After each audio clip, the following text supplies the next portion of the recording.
got you by my side.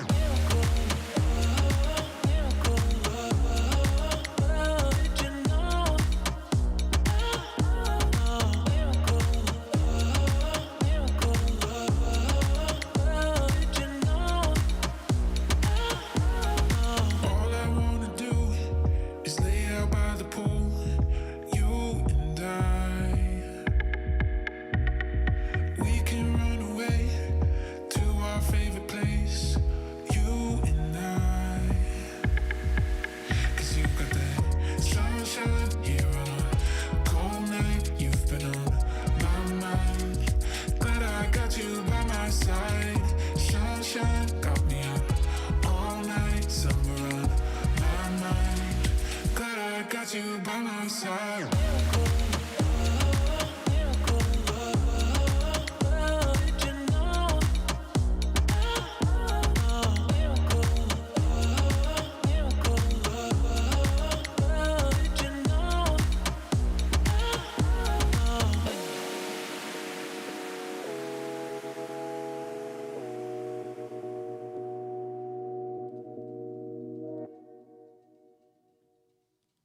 Good morning, everyone. How are you guys doing? It is a wonderful day. It's Tuesday, right? Are we keeping track of days still? And man, am I bright on this live stream. Let me know where you guys are coming from today. Would like to know, where are you tuning in from? Let me talk about today's agenda on this live stream. I did try to plan this somewhat where, let me remove my feed where I was just making sure everything was working. So some of the things that we're going to talk about in this live stream, going to talk about how exhausting of a year this has been, right? I think we've been waiting for 2020 to come to an end. We're almost there. And magically, we're going to believe that 2021 will be incredibly better. Everything will just be extremely good, right? That's what we're hoping for, right, when January 1st hits. And German, thank you for joining from Norway. As always, thank you for spending some of your evening here. I believe it's evening there. And I hope a lot of you guys have had time to kind of re-energize, take a break, because I know I have. I had plans starting since December 19th to get a lot of work done, but my body was saying, take a rest. So I did a lot of that. Well, at least I tried to. I guess when it comes to rest, I didn't do much is what I'm really referring to. I did a lot of just sitting around watching movies, hanging out with the family. Now I do still have some work that I need to get done, but it's not as much as I thought I'd do. And it's just that this year has been quite a hit on all of us. A lot of things happening across the world. And so I think it's time to change things up for 2021, get kind of a plan going and tackle it so that you're not starting it off on the wrong foot. The first thing I want you guys to do is, if you haven't done so already, is go to thewifiawards.com, because I have actually been nominated here as a finalist, which I'm surprised to have even made it. But if you right here go to thewifiawards.com, click on vote now. I think this ends December 31st. And I am right here under content contribution of the year as a finalist, along with many other great people who contribute awesome Wi-Fi content to the community. I'm right here. So vote, click on this vote now button and vote for me. I would really appreciate it. And I hope you guys have some coffee, because I just brewed this. I tried to time it because it was one of those drip coffees, and I wasn't sure if I was going to have it ready by the time I got here to my computer.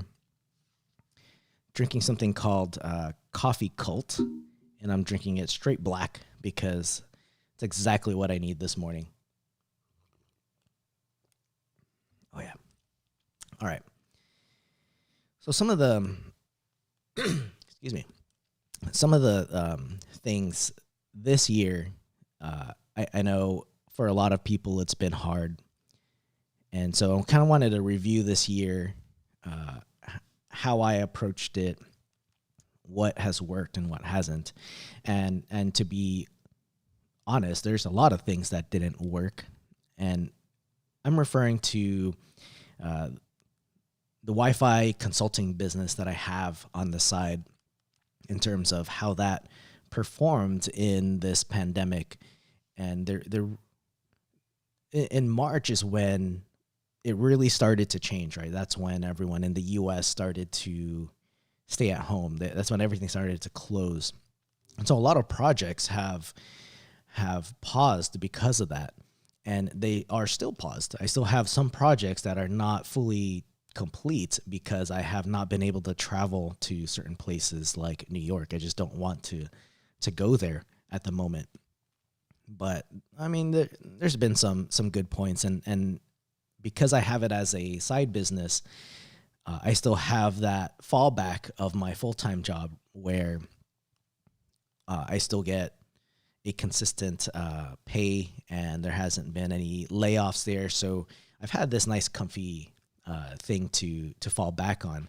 But if I was doing this business full time, which is packet6.com, is the consulting business that I have, where I'm doing that full part time, then I don't think I would have survived off the salary I give myself from that business. I give myself about $40,000 a year from that business, as long as I can meet my own payroll, right? And some of the things that I've done in the beginning of this year is the first time I've implemented something called OKRs, or objectives and key results. Now, it's not a perfect, it's not something that I've implemented perfectly because it's the first time I'm doing it. But I wanted to at least aim for something, right? Instead of just having these goals that you write down every year, I wanted to write down an objective and have some results that would meet that objective.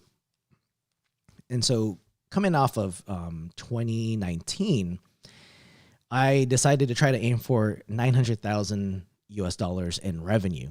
Now, revenue is a tricky number because that's just revenue. Whatever you net or whatever your take in as cash at the end of the day is completely different. But revenue is kind of a number everybody, or a lot of companies, aim for. So with most of my clients being in the Bay Area, here in San Francisco Bay Area, the pandemic definitely did limit my reach of trying to get more clients, get more revenue, because most of my local clients here are carpeted office space. And so a lot of that office Wi-Fi work wasn't needed anymore. I have like one client who is still continuing on with their office deployment, but who knows how many of those people will come back to the office, right? The things in the Bay Area have definitely changed. And so when I'm looking at revenue, since my travel was limited, and I tried to basically try to get other clients in different cities, because as I got more clients in the Bay Area, those clients had offices in different parts of the United States, and because of that, for comparison, in 2019 I pulled in $727,000 in revenue. This year to date, it's $240,000, which is a 67% decrease. And so I can only imagine how some other companies are taking a hit, especially the restaurant business, right? The food industry. Those guys are taking a huge hit. There's a lot of restaurants here that are closing up because of not being able to generate enough revenue and then pay their employees as well.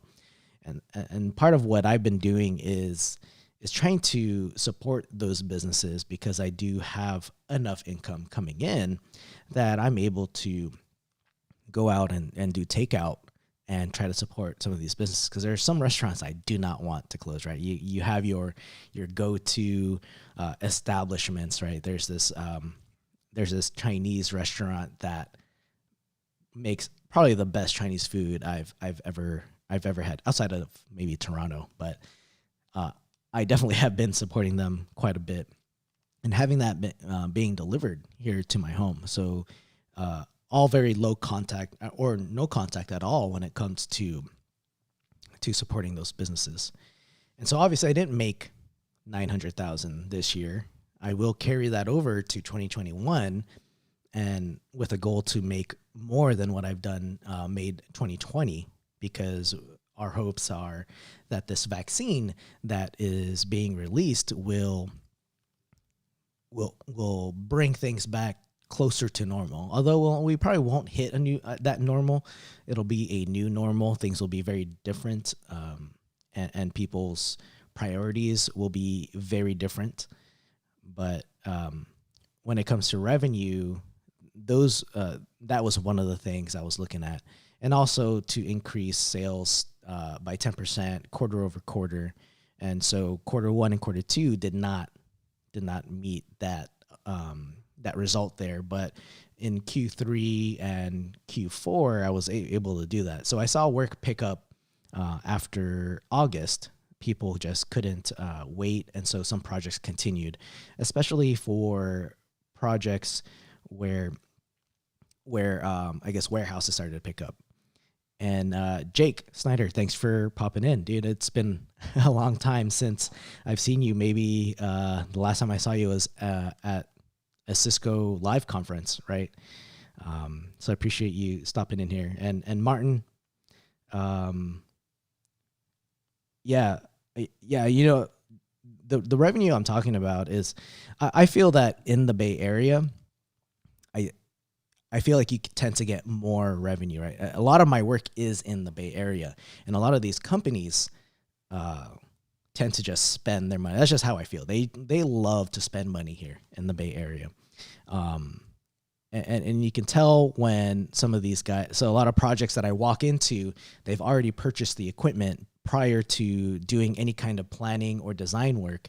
And I find that they overspend on equipment. And I know that's a common thing across the board, right? But in the Bay Area, for one office that I could do a validation survey in about 20 minutes, 20 to 30 minutes, that office had maybe over 12 access points, where one access point at max transmit power could cover the whole office, right? So, and it's one of those things where when you start doing the work and you start seeing how other businesses do their business, really start thinking about, all right, and Martin, some of those revenue goals are also partly reselling hardware. So the margins on that isn't big for me. I also give quite a big discount if people purchase hardware from me and they get professional services. So I don't make too much from hardware reselling. And also in 2019, a lot of that revenue was also doing installations. And so I had a company that I had partnered with to do a lot of, I had some pretty big installations in 2019 that I did not have this year. So to reach such a high revenue goal, even doing this part-time, I think is fairly difficult, but I wanted to see if I can try to hit that with specific processes and planning in place. So I'll see how that works. And so because of this pandemic, I did have a target to decrease expenses by about 25%, which I did hit. I actually reduced my costs, all my expenses by 73%, which kind of makes sense with what's happening. I'm not spending as much money on travel, eating out, a lot of those things, right? I didn't go to a lot of conferences because they were all virtual. So a lot of those expenses went down. And so from the reason why I did want to focus on decreasing expenses, because then that increases your net profit. And so the one thing that I've failed to do is really monitor the expenditures. And yeah, Chris Reed, it was mainly due to a travel reduction. Although my clients pay for travel, but all the other costs that get involved with travel when you're out. So like purchasing food, any travel expenses that you incur. I spent less on lab equipment because I just wasn't. There wasn't a lot of work, so I wasn't spending too much, and I started monitoring where my money started going. Right, so I cut expenses elsewhere, which everyone was doing. Kind of around Q2 was where can they cut expenses, and I did the same thing, mostly with software-based companies. So all those subscriptions, I ended up canceling a lot of that and was able to decrease those expenses.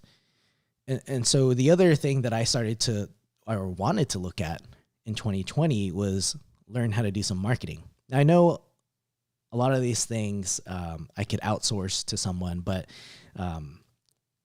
before I outsourced some of these items, I wanted to at least learn some of it and understand what is involved. And so that way I wouldn't just hand it off to someone else and then go, all right, let me just fully entrust you, and then nothing happens, right? So I wanted to see what it looked like to learn some marketing and then see what kind of impact that made. And obviously, not obviously to you, but obviously to me, there was no impact because I didn't do any marketing.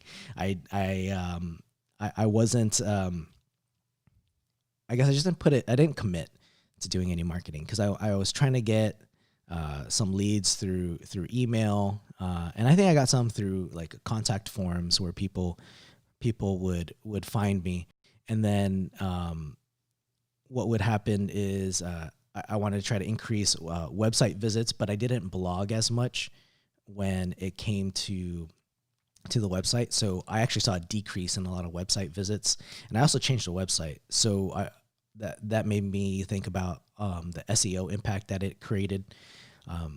And then I had this other goal of creating some mini courses to try to bring in some of those leads, but that didn't happen as well. So there's a lot of things that I didn't do. But what I did, the other goal that I had too in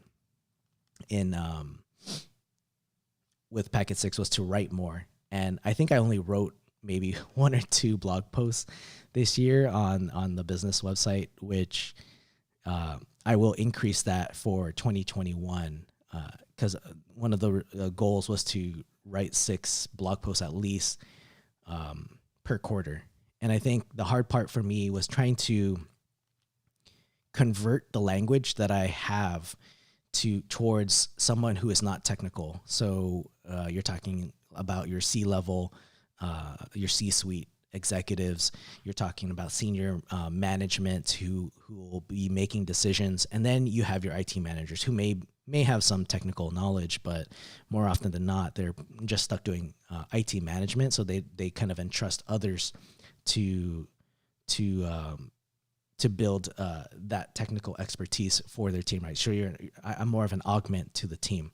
And so because of the blogging that I didn't do, I wasn't able to reach any of those objectives of growing an email list or getting more page views, but I will adjust that for 2021. And then the other thing that got me excited about 2020 was Cisco DevNet and being able to use Python.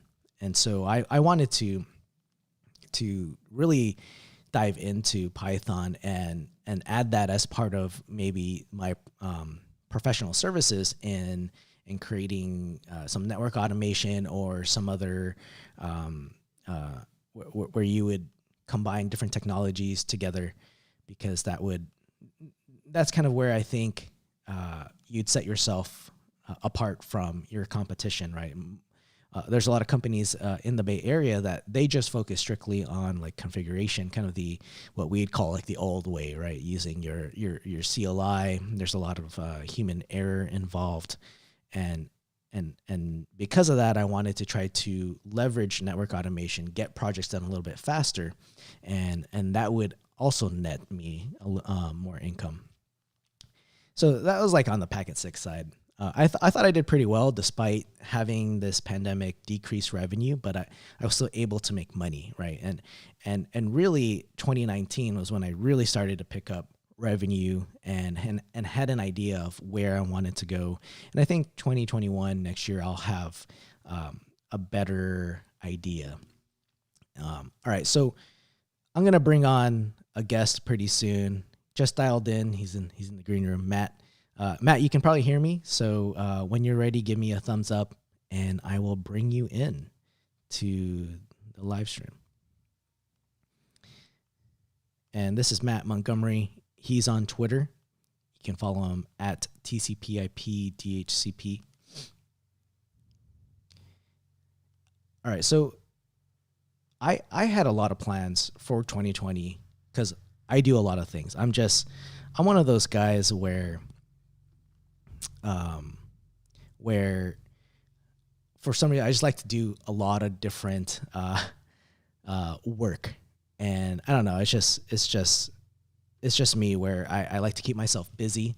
I like to be doing different things, learning a lot of different things, and so time is one of those things that you have to at least get close to mastering how you organize your time, the things that you do, the choices you make, and all that. So looks like I've had 2 guests that want to join on this show, and I'll try to bring them both on.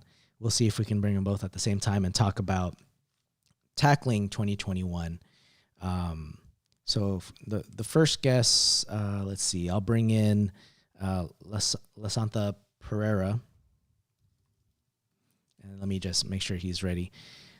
So the other thing that I really did this year was work on my personal website. So that's where I moved all of my technical content. I moved it away from packet6.com and put it on my personal blog, roweldionisio.com.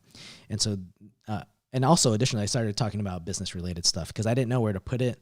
And I have friends who I like to talk business about. And so I wanted to share what I've started learning, what I've learned, what I've done right, what I've done wrong.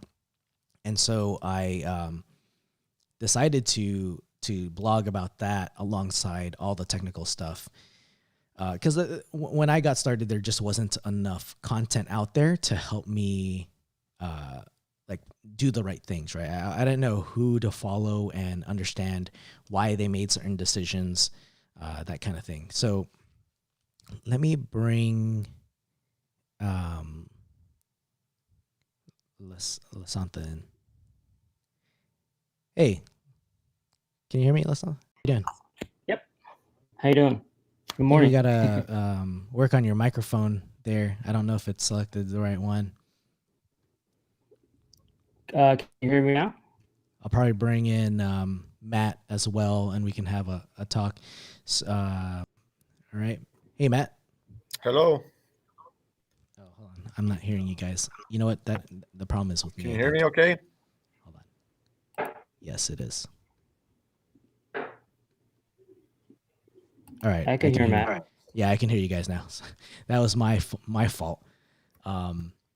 My audio, because of the way I do my audio here, it tends to pick my speakers instead of bringing it through my headphones a lot of the time.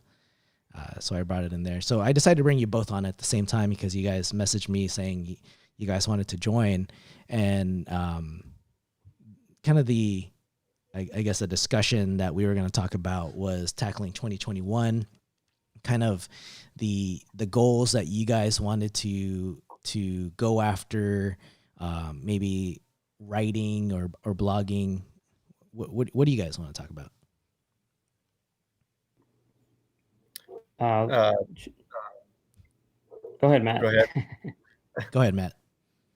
I like the goal thing, for me, especially with way things are. I was really inspired by, I think it was Raymond, who said he used his time to do 7 certifications in a year, and I kind of want to follow that now. So that's one of my goals, is to hit as many as I can with that. Try and see if I can do close to that. I don't know if I can do 7, but as many as possible for sure. I think having a number at least to go after is a good starting point, because I actually made a goal for next year to go after, I think, 5 certifications, which is crazy for me with everything else that I do. But as part of learning and teaching others, if you take the study process and rewrite your notes to a blog, which is what I've done in the past, that actually helps reinforce the learning, and then enables you to be a better teacher, because in order to really learn the material, if you can teach others, then you've done a great job learning it yourself. And I think 7 is like, even for me, when I think about it, it's kind of this daunting number, right? Because certifications often take a long time to go after, especially if they're the higher level certifications like a CCIE level. Which certifications were you going to go after? So I'm going to start with CWNA. That's my first, because I'm closest to that, and then just do the whole CWNP track after that. And then I do want to do some Cisco ones as well, and then I'm not sure after that. No, I think that's a good start. At least you know which one you want to go after first.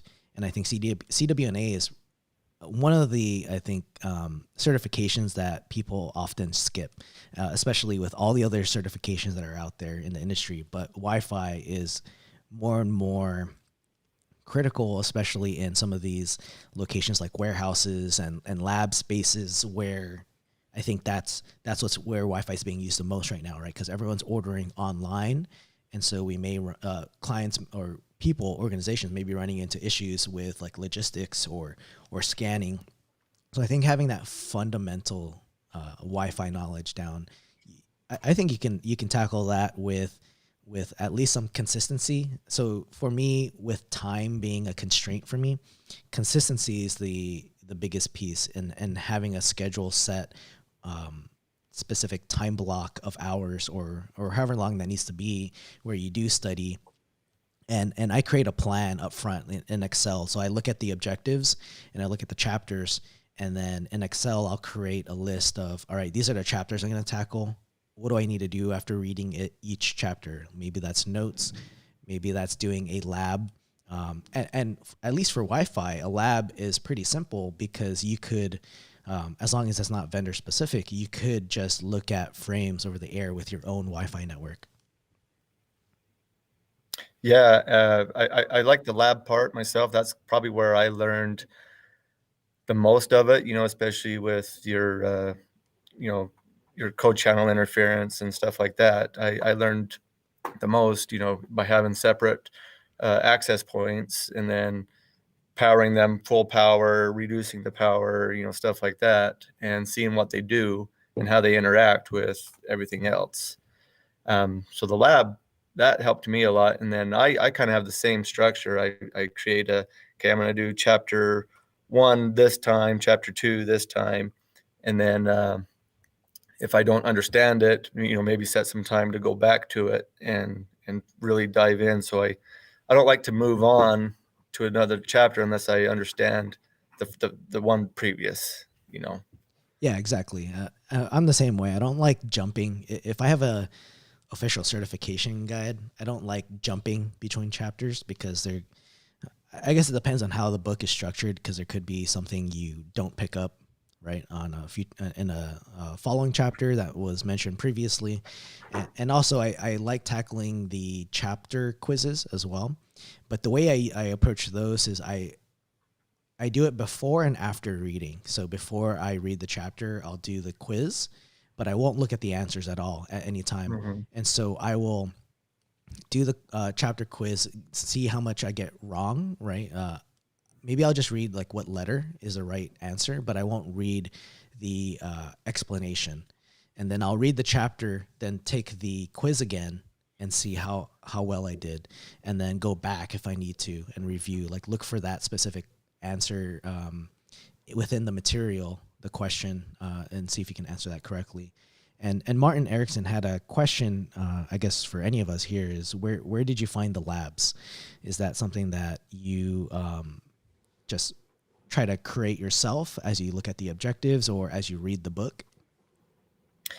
For me, it kind of varied. A lot of it was just, I was told, get a lab, from Keith and Phil, who's been my mentor. I have a mentor as well. I don't know if you know Phil Morgan. I've been kind of learning from him. They said, get a lab, and then whatever that chapter is, try to lab around that. And so if I don't quite know how to go about that, then I'll just jump online and, either ask or search for blogs that people have done, and then kind of do my lab according to what they've done. And so far it's worked pretty good. I haven't really had any issues with not being able to figure it out yet. But of course I'm not totally into like the packet captures and stuff like that just yet. Maybe when I get to that point, maybe I'll have issues, but the one thing is there's always been help as long as you're willing to ask and know where to go. I think that's what's helped me the most is the great community. Yeah, exactly. Lasantha, do you want to add anything to that, or do you prefer to go to buy LP instead? Oh yeah, LP is good. No, I was gonna say, I come from Cisco background, so I do have my CCI wireless, but learning never ends, and I'm now trying to focus on CWNA and go the vendor neutral route because I am learning, non-Cisco wireless infrastructure. So, for me, it's always been home labbing, whether it's buying some gear off of eBay and using VMware. Whatever I can to just lab at home to learn a lot of this stuff. So I think it's a good idea to do that. Yeah, I think leveraging sites like eBay to find some of that equipment is a good, because there's a lot of good APs available that still work, like your 2502s. I have plenty of those sitting around for lab environment. Because you're still using 802.11, right? It may be an older protocol, but you can at least get an idea of what maybe an enterprise, one of the enterprise access points work. But you don't necessarily have to jump straight to those big vendors, right? There's a lot of other companies like Meraki. I don't know if they still do this, but if you went to a webinar, they would give you a free AP. Like you could leverage that as well and start learning about how cloud Wi-Fi works, and I'm sure Meraki is in the certifications right now where they talk about the different Wi-Fi architectures, right? So cloud is part of that, as well as the controller based, and then you have your standalone. I'm not sure how big standalone APs is on the Cisco exams, but when it comes to CWNP, they at least talk about it, but they won't dive so much into the vendor aspect, right? Because you need to just know about the protocol itself and how communication happens, because that would be more or less the same across all of these vendors. It's just the specific knobs that these vendors have and what those knobs do is what you really need to understand. And I think, Matt, that's like the best approach you're taking is what happens when you change this knob, right? What happens when I increase the transmit power to the max, and what does it look like when I have half that power, right? Mm-hmm. It's helped me the most, especially when doing overlapping channels and stuff like that. I mean, because you read it and you picture it in your head, but to see it live, totally different. Yeah, exactly. Like the theory part, for me at least, is I can read through the theory, but I will tank an exam because I actually need to apply it. That's how I learn, is by applying what I've read to some sort of real environment. And I guess many of us will look to a production environment because that's where the only environment we get to actually use, but being cautious of what happens in that production environment, right? And I've made my own share of mistakes. Like one time I disabled 2.4. I was trying to disable 2.4 for like an AP group, but I did it globally instead. And so that you can see how that really affects everyone, right? You go, well, 2.4 is not needed. Let me just turn it off. And then you start learning, oh, there's actually a lot of people that are using 2.4, or maybe you have 5 gigahertz coverage gaps. So it's those things that those are the best learning scenarios I find, is when you apply the theory to the real world and see what is actually being used. Yeah. And sometimes, the books, official press books, can become really dry. So, Yeah. like, going online and reading blogs such as yours, Roel, or even like Rustica, it's just, you learn so much more, I think. And the way the way it's written by people in the industry, that does this day to day, you're more willing to, I think, pick it up more and memorize it more than you would from reading an official press book. Not that the press books aren't great, but that's what I found more useful, if Yeah, it's anything. just, it's an additional resource for you to try to apply to make it relevant to you, right? Because there are some features where you'll read about, like MU-MIMO, and you go, well, how does this apply to the real world, and how can I leverage this to become a better network engineer? Like, what does that mean to me? And even I found trouble trying to figure out where I could apply that, because it's on by default for many vendors, but I have heard people disabling it because they've seen an improvement, for example. And so that's when I start to look at, all right, what kind of improvement are you seeing if you disable MU-MIMO? What does that look like to the clients, for example? And then you start seeing things like, oh, well, there's a lot less overhead over the air. So airtime is being used more efficiently because maybe the devices don't support MU-MIMO. Like, there's a lot of aspects to it that you don't even read in a book, but then you start seeing it click because you've got that foundation. You've gone through the act of reading through the book, trying to practice, and then certain things just start to fall in place once you put it into a production environment, or once you actually see those changes being made. What are some of your goals, LP? So yeah, as mentioned, I think I'm trying to take my CWNA, so I've been studying for that.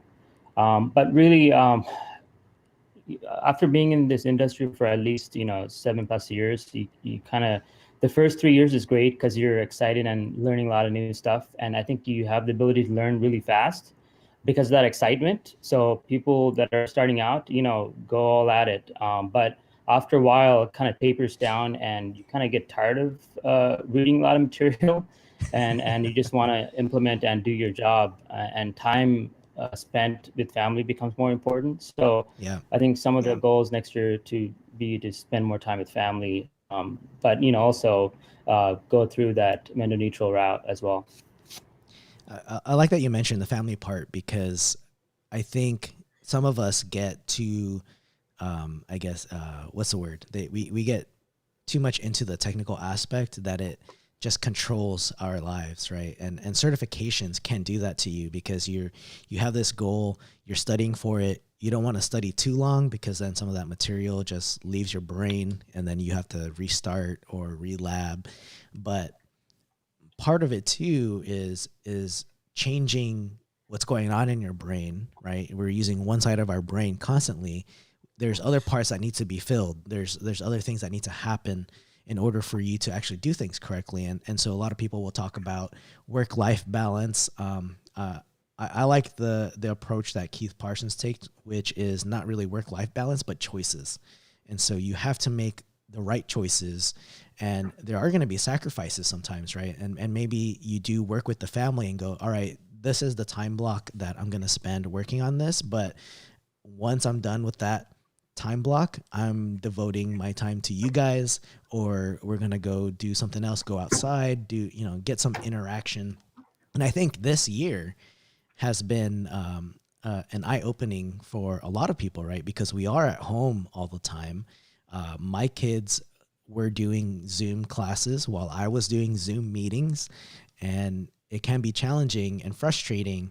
But then you realize, like, well, when was the last time they actually saw me this much, right? I was gone for 8 hours during the day or even more, and then they see me for like 4 hours or less before I put them to bed, and then by the time they wake up, I'm gone. Now it's like I had my kids like even ask me like, "Why are you here? Like what? Why are you here in the house? Do you have work?" Like, and I'm like, "Yeah, I'm working, but now I get to work with you." Like, Mm-hmm. and so it's been a good shift.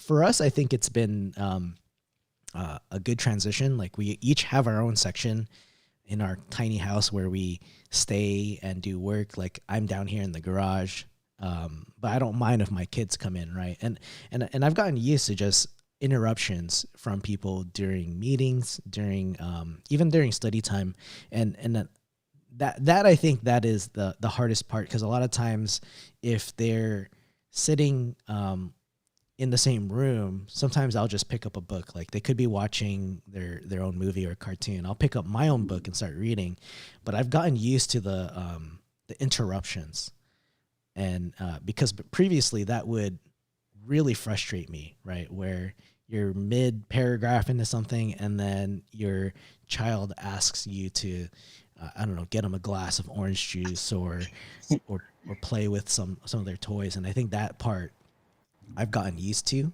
and have tried to shift my mind towards, all right, I have to change. I'm not in the technical mode, but now I'm in a father mode. I need to make sure I don't get disappointed in them or angry at them because they've interrupted me. Like I'm sure you guys have gone through the same thing.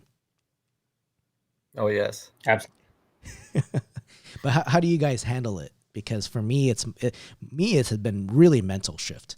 So I have to like take a breath and just go, all right, I'm changing modes, so to speak. What do you guys do?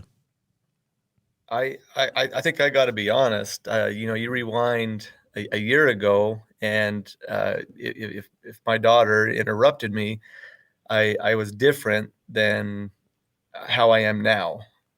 And I don't really know what changed, or maybe it was just getting used to being home more. That maybe that's what kind of was different, and so now I think it is a mindset. It's more, yeah, you got to take a step back. She knows that I'm home, and I've got to take that into going through her mind what's going on. She knows I'm home, so I got to remember that. And being the father, it's just a mindset.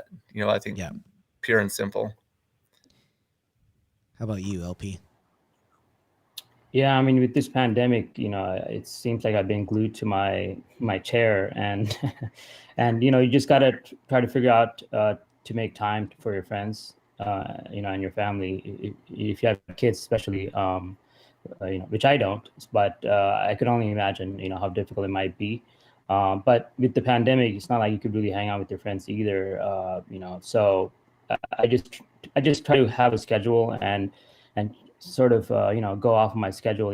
Try to stop work at a certain amount of time, or try to take breaks in between, and maybe call or text somebody, just to turn off your brain there. That's super technical throughout the day. Yeah. So Yeah, I'm in the same boat. It's in my so I use an app called Todoist where I put everything in there. It's like all my to-dos, projects, anything I have to get done, which some of them get synced to my calendar. And if I don't, I've even changed my mindset where if I don't finish them, like the ones that are due that day, like no problem. There's a nice and simple reschedule button. Like I'll reschedule them all for tomorrow, whatever. But then you really when I started doing that, I started to see how busy I actually was.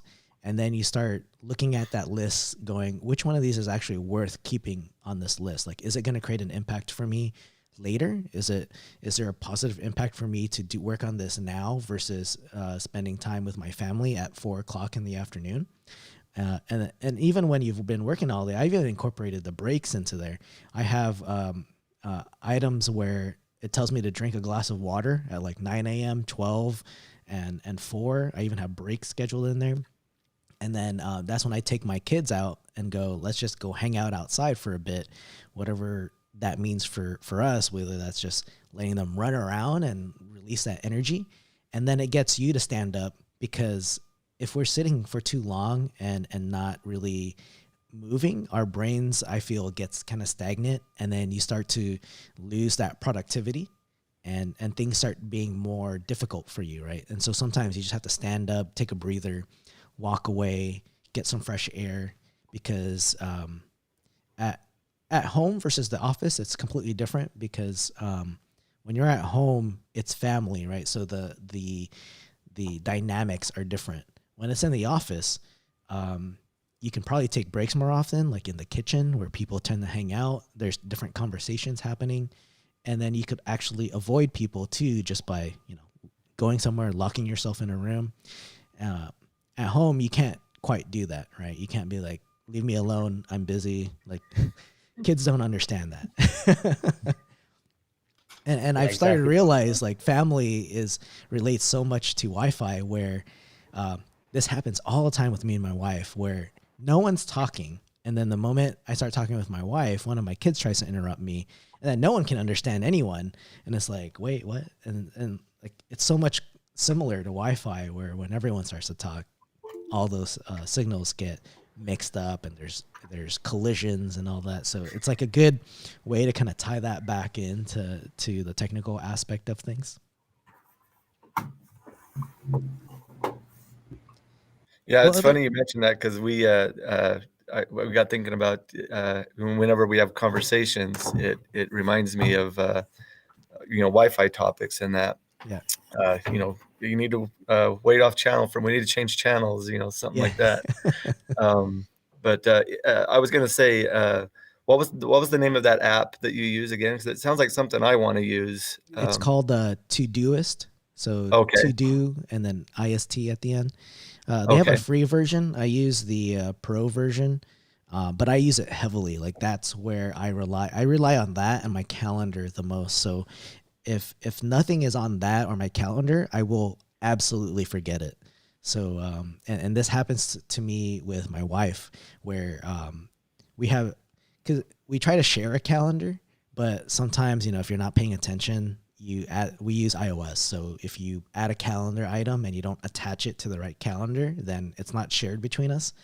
So if I do that or she does that, and I go, hey, remember, in 10 minutes, we got to go do this. She's like, that's not in the calendar. Or I'll say, that's not in the calendar. I can't do that right now. I'm already booked for something else.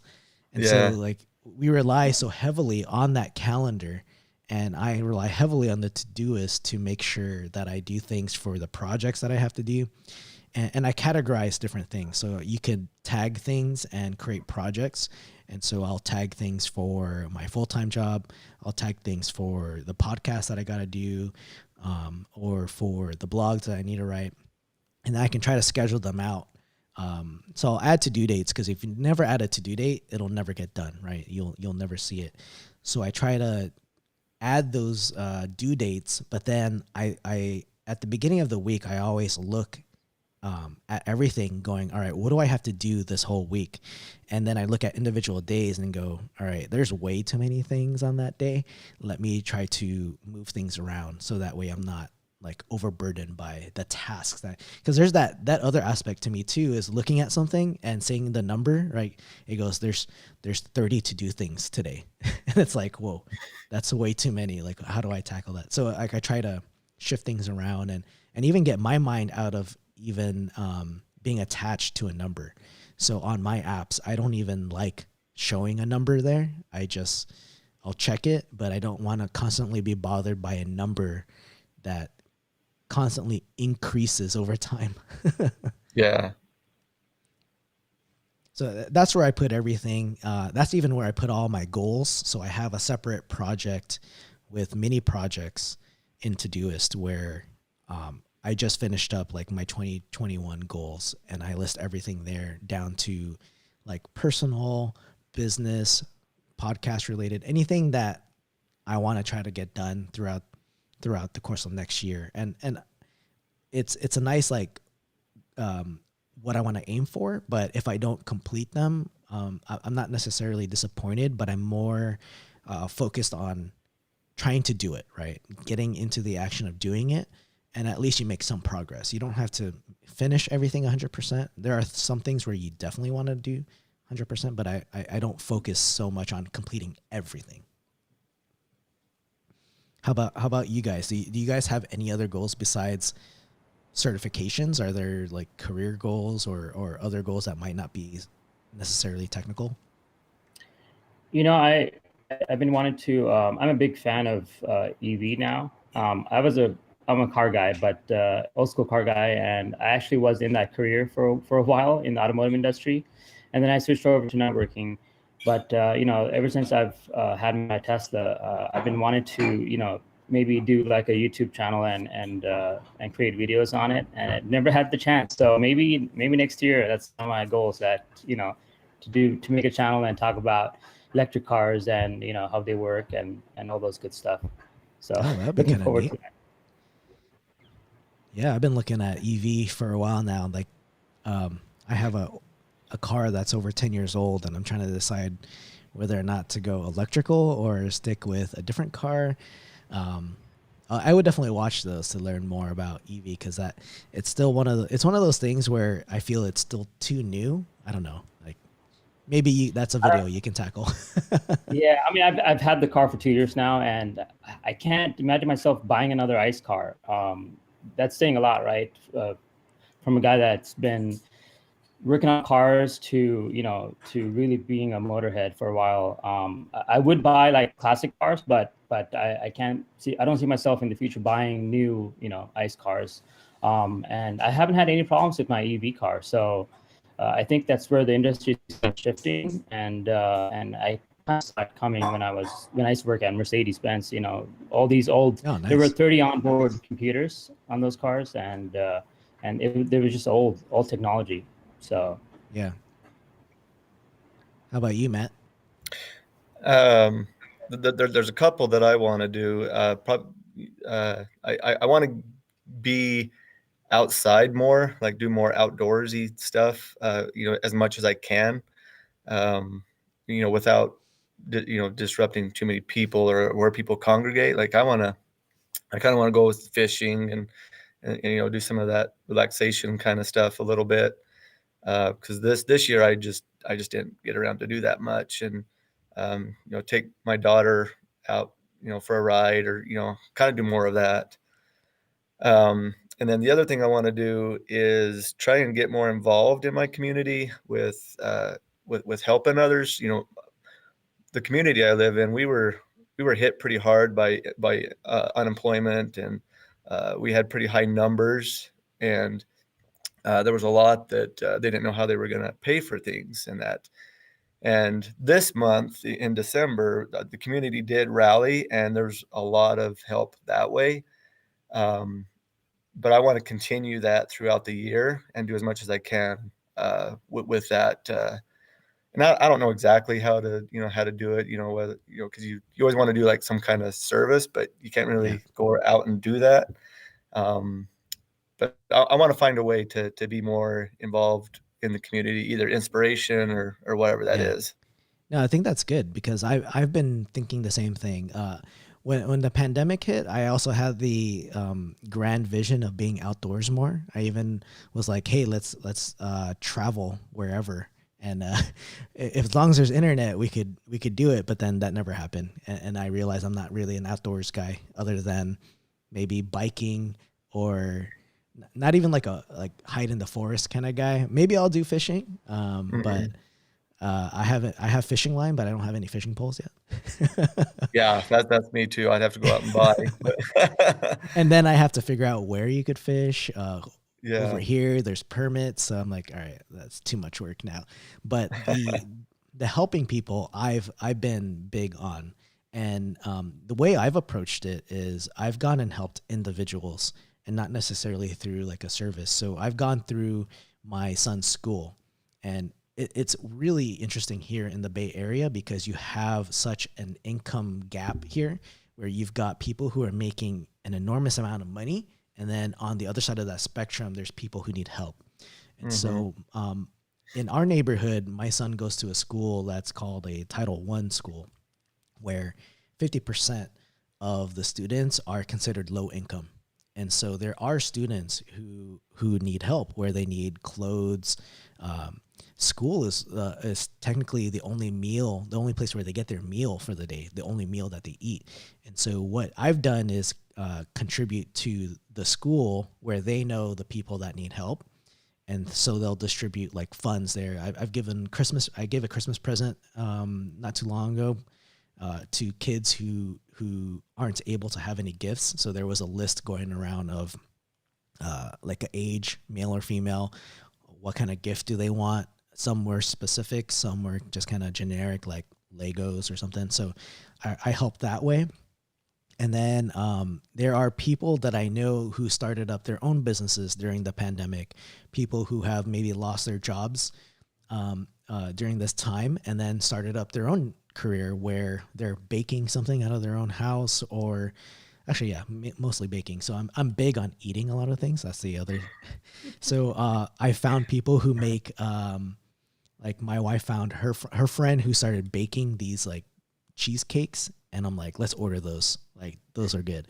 And I even thought like, hey, I'll order a couple and maybe give them to my clients as well. Like, just it's a way to help each other. And then someone else started their own, it was more like these sushi bake things. And I'm like, let's get that too. So I started helping like individuals who I know are trying to help their families out or even restaurants where my favorite restaurants, I will order takeout from them because they may have been busy when people could go in, but now they're kind of like hurting, right? They can't, they have to fire some of those people because you don't need bus boys anymore. You don't need waiters. So a lot of these restaurants are operating with like 5 or less people. And so I started helping my local restaurants out, the mom and pop shops, not like the big chain restaurants.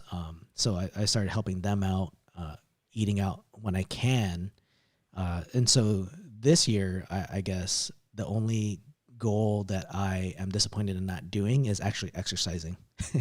And I've done the opposite, which is I've ate more because of it. Yeah, I think I'm the same way. I ate more for sure.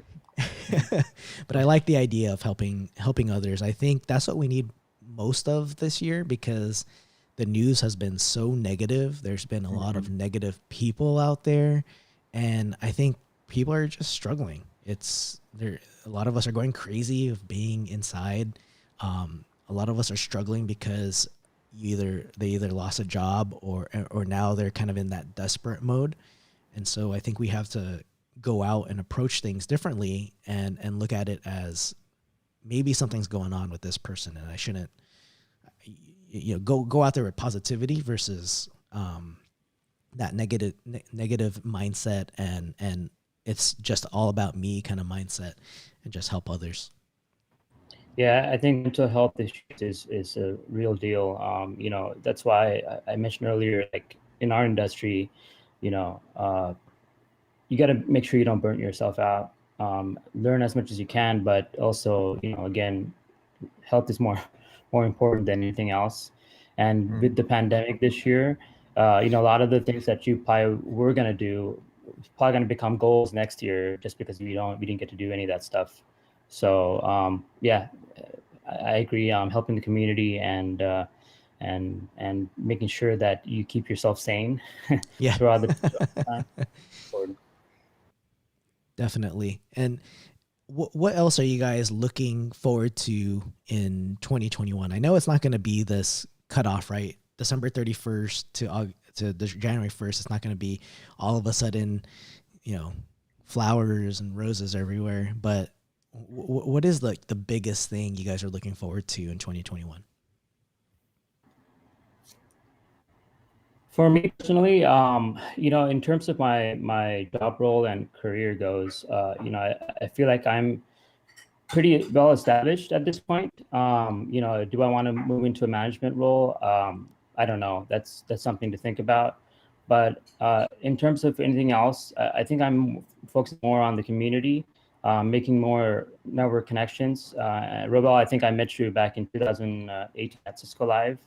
So more doing more of that stuff, and also investing. I think a lot of people don't really invest or look into investing, and I think that could really help out their as a second income maybe, or a side income. So I'm trying to focus more on maybe away from that technical thing that I've been doing for the last 5 years, and maybe carve out a chunk of that time towards these new things like YouTube, or the community, or networking, or going out, or investing. So that's what Awesome. I'm planning to do. Yeah, that's a good one. How about you, Matt? So I work for a ISP, and we've been trying to get internet to schools, and then we've also been doing like grants, a K through 12 grant. And if you can't afford internet but you need internet from home, we've been making that possible so it don't cost anything to them, especially those that are hurting pretty bad. And so we've been trying to find ways to make it possible so they can still do their schoolwork and do their education as much as possible. And so we've been trying really hard to get that spread out to other counties and other areas in our state, and then maybe onward from there too. But education is important, and we don't want to write it off as just because of this going on, that doesn't mean you still can't do your education.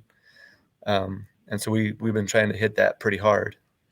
That's awesome. I think it's really great to hear your company, your employer, actually trying to help others right during this time. And I think it's again this year where we try to help others, and I think 2021 is going to be more of that as well, because it's what we need right now in terms of being better as a community, right? And I'm glad I have both of you guys on, because you guys are actually making some good goals and striving to do good. And I think even if you guys started one of those and worked on it pretty good, throughout the year, that would be a great outcome for all of us. Because as we try to help others in our community, that's what I try to do as well. Because when I started up, there was really nothing I could have looked at in terms of how to approach something. How do you do this? Because there's certain people you cannot ask, right? When I started my business, my side business, there wasn't really anyone I could have asked on how to do very specific things, like how to structure it, or how to have the right permits, and how to fill out the documents, or what documents I need to fill out. Even during the pandemic, it's like there's these grants in California that are going to be available on the 30th, so tomorrow. And it's like, do a lot of these small businesses even know that that's going to be available to them? Are they eligible? So I started sharing that out, going, hey, you have a business, look at this and see if you're eligible, because this is money that California is giving to the businesses to try to help and survive. And I know we can go down like a different political rabbit hole for that, but my own take is like, not necessarily placing blame on the government, but trying to take control of what you can control, right? Do what you can do, and then help others out. And I think giving is one way to receive much more back, right? Being able to help others. And even though we're very technical in nature, it's part of like what we do is spreading some of this good information out to others, whether that is technical or not. And I think even setting these goals of having not just a technical aspect of it, but being able to tackle things that aren't technical, right? Or don't have anything to do with your job. Like ULP having this interest in EV and cars. Like we have to have those side interests. We cannot be solely in this technical bubble. And I do have like all these other side interests that I don't even talk about, but sometimes it's like, there's things you don't want to share, right? Like I know we're in this like social generation. You want to share everything, go live with everything, but sometimes it's just too tiring to share all those details. And then there's nothing for you to enjoy, right? So I'm glad we're able to do that. And German in the chat saying he just submitted his CWE application. So hopefully you get an answer, German, by the end of the year, right? That would be a great way to end the year. And I remember when I submitted my CWE, it was in November, and I think I got the notification right before Christmas, and it was like a good Christmas gift. And I remember I was in San Diego in the car, and I just like gave a gasp out, and my wife was there. I was like, oh, and she's like, what? Thought we were gonna crash or something. And I'm like, no, I got my CWE, and like, let's go out for dinner. Like, Yeah. so German, I know you're gonna get it, German, because man, the stuff that you've been putting out, Yeah. like it's stuff that should be in the books, I think, in the CWNP books. And I think that even though like me and Francois had talked about the series, like the 802.11ax series, I think you've taken it up a notch, like way above what we've been able to do. And I think you're doing great, especially you're also in the nominated in the Wi-Fi Awards. So if you guys haven't already, go to thewifiawards.com and vote for us. Yep, But, I have. All right, thanks. Really appreciate it. Yeah. It's nice to like be acknowledged, but even if I didn't get it, it's not a big deal, because it's just at least I'm able to get information out there and people are finding it useful. Because I would really like to know if it's not useful. Like that's the point that I want to know so I can improve. But what I'm more happy about is like bringing you guys on and highlighting people in the community versus hearing from the same people in the community, right? I like to get other people's perspectives on things, what kind of challenges you guys are running into and what you guys are going after. And I think that is much more relatable in our industry than hearing from the same, 10 people. Even hearing from me, like I'd want to bring on more people and highlight what they know, especially like ULP. You've got your CCIE wireless. It's we haven't even talked much about, or I haven't talked much about that on the podcast. So it'd be nice to get like that perspective versus where the industry is trying to go towards. And there's a lot of talk about that, right? So there's a lot more to talk about in 2021. And I think we can turn things around this year and aim for a better year. Even if things continue on, I still think things are going to continue on for a majority of 2021. And so we all just have to pivot and make the best of it and be able to bring each other up, right? So be able to That's right. communicate with each other, encourage each other, help each other in some way, whether that's just having a chat like this.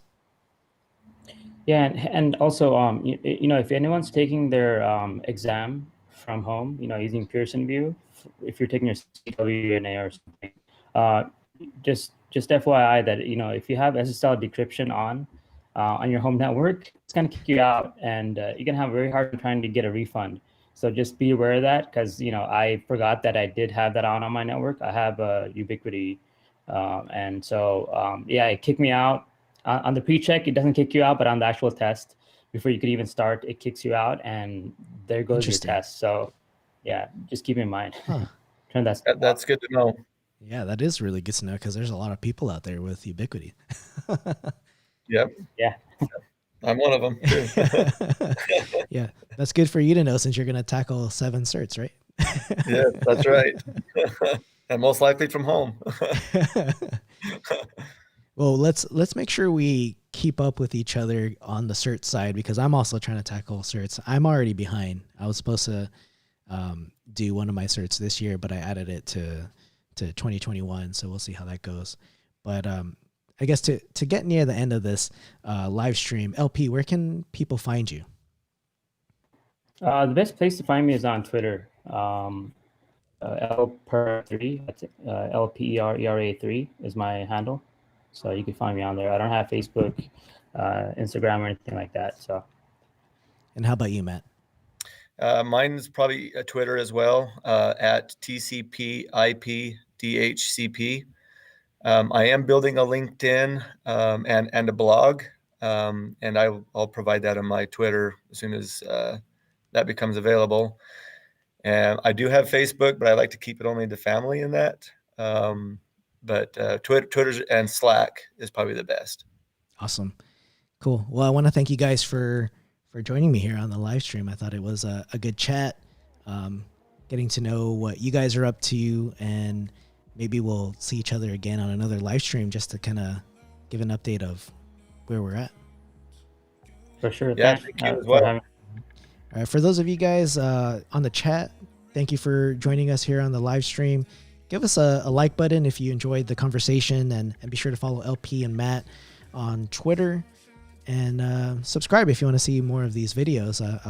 I would like to do more live streams in 2021, but having to plan certain topics and not just wing it every single time is pretty challenging. Like, I planned this maybe 2 days in advance, but I had to plan it like different time slots, right? Because I had my kids there, so I'm like, all right, let me write this, and then that's when I put out the message like, all right, who wants to join me on the live stream? So it's just not one person talking. You So did happy, really well with yeah, it. thanks. Yeah. And happy New Year's to you guys, and everyone that's watching on the live stream. Happy New Year. Happy New All right, Year. guys. Thank you guys. Thank you. Thank you.